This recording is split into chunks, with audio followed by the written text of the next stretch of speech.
either intentionally or in a grossly negligent way. Or a second statute, making it a misdemeanor to knowingly remove classified information from appropriate systems or storage facilities. And consistent with our counterintelligence responsibilities, we have also investigated to determine if there is evidence of computer intrusion by nation states or by hostile actors of any kind. Now, I have so far used the singular term email server in describing the referral that began our investigation. It turns out to have been more complicated than that. Secretary Clinton used several different servers and administrators of those servers during her 4 years at the State Department. And she also used numerous mobile devices to send and to read email on that personal domain. As new servers and equipment were employed, older servers were taken out of service, stored, and decommissioned in various ways.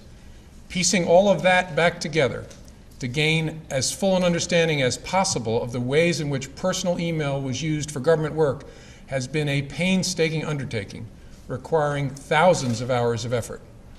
For example, when one of Secretary Clinton's servers was decommissioned in 2013, the email software was removed. That didn't remove the email content, but it was like removing the frame from a huge unfinished jigsaw puzzle and then dumping all the pieces on the floor. The effect was that millions of email fragments ended up in the server's unused or slack space. We searched through all of it to understand what was there and what parts of the puzzle we could put back together again. FBI investigators also read all of the approximately 30,000 emails that Secretary Clinton provided to the State Department in 2014.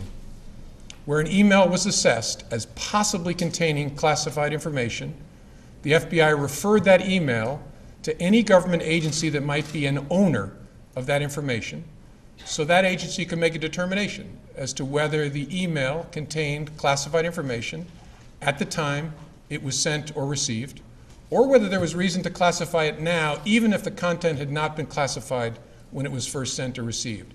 And that's the process sometimes referred to as up-classifying. From the group of 30,000 emails returned to the State Department in 2014, 110 emails in 52 email chains have been determined by the owning agency to contain classified information at the time they were sent or received. 8 of those chains contained information that was top secret at the time they were sent. 36 of those chains contained secret information at the time, and 8 contained confidential information at the time. That's the lowest level of classification. Separate from those, about 2,000 additional emails were up-classified to make them confidential. Those emails had not been classified at the time that they were sent or received. The FBI also discovered several thousand work-related emails that were not among the group of 30,000 emails returned by Secretary Clinton to State in 2014. We found those emails in a variety of ways. Some had been deleted over the years, and we found traces of them on servers or devices that had been connected to the private email domain. Others we found by reviewing the archived government accounts of people who'd been government employees at the same time as Secretary Clinton, including high-ranking officials at other agencies, folks with whom a Secretary of State might normally correspond. This helped us recover work-related emails that were not among the 30,000 that were produced to State. Still others we recovered from that painstaking review of the millions of email fragments dumped into the slack space of the server that was decommissioned in 2013. With respect to the thousands of emails we found that were not among those produced to the State Department, agencies have concluded that 3 of those were classified at the time they were sent or received, 1 at the secret level and 2 at the confidential level. There were no additional top secret emails found, and finally, none of those we found have since been up-classified. I should add here that we found no evidence that any of the additional work-related emails were intentionally deleted in an effort to conceal them in some way. Our assessment is that, like many email users, Secretary Clinton periodically deleted emails, or emails were purged from her system when devices were changed. Because she was not using a government account or even a commercial account like Gmail, there was no archiving at all of her emails. So it's not surprising that we discovered emails that were not on Secretary Clinton's system in 2014 when she produced those 30,000 some emails to state. It could also be that some of the additional work-related emails that we've recovered were among those deleted as personal by her lawyers when they reviewed and sorted her emails for production in late 2014. The lawyers doing the sorting for Secretary Clinton in 2014 did not individually read the content of all of her emails as we did for those available to us. Instead, they relied on header information, and they used search terms to try to find all work-related emails among the reportedly more than 60,000 that were remaining on her system at the end of 2014. It's highly likely that their search missed some work-related emails and that we later found them, for example, in the mailboxes of other officials or in the Slack space of a server. It's also likely that there are other work-related emails that they did not produce to state and that we did not find elsewhere and that are now gone because they deleted all emails they did not produce to state, and the lawyers then cleaned their devices in such a way as to preclude complete forensic recovery. We have conducted interviews and done technical examination to attempt to understand exactly how that sorting was done by her attorneys. Although we don't have complete visibility because we're not able to fully reconstruct the electronic record of that sorting, we believe our investigation has been sufficient to give us reasonable confidence there was no intentional misconduct in connection with that sorting effort. And of course, in addition to our technical work, we interviewed many people, from those involved in setting up the personal email system and maintaining the various iterations of Secretary Clinton's server, to staff members with whom she corresponded on email, to those involved in the email production to state, and finally, Secretary Clinton herself. Last, we have done extensive work to try to understand what indications there might be of compromise by hostile actors in connection with that personal email system. So that's what we've done. Now let me tell you what we found. Although we did not find clear evidence that Secretary Clinton or her colleagues intended to violate laws governing the handling of classified information, there is evidence that they were extremely careless in their handling of very sensitive, highly classified information. For example, 7 email chains concern matters that were classified at the top secret special access program at the time they were sent and received. Those chains involve Secretary Clinton both sending emails about those matters and receiving emails about those same matters. There is evidence to support a conclusion that any reasonable person in Secretary Clinton's position or in the position of those with whom she was corresponding about those matters should have known that an unclassified system was no place for that conversation. In addition to this highly sensitive information, we also found information that was properly classified as secret by the U.S. intelligence community at the time it was discussed on email. That is, excluding any later up-classified emails.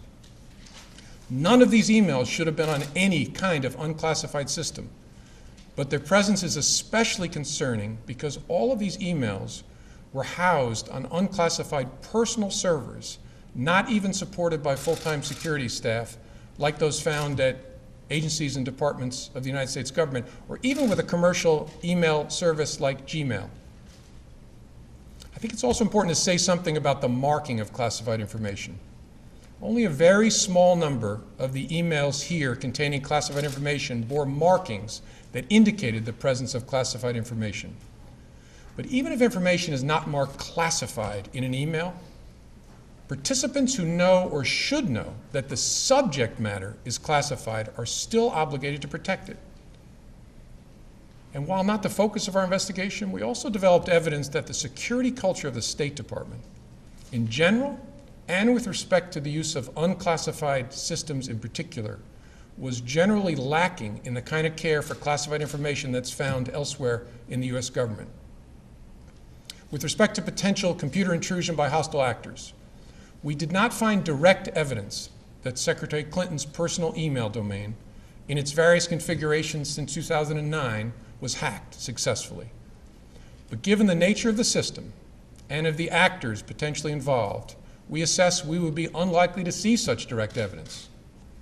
We do assess that hostile actors gained access to the private commercial email accounts of people with whom Secretary Clinton was in regular contact from her personal account. We also assess that Secretary Clinton's use of a personal email domain was both known by a large number of people and readily apparent. She also used her personal email extensively while outside the United States, including sending and receiving work-related emails in the territory of sophisticated adversaries.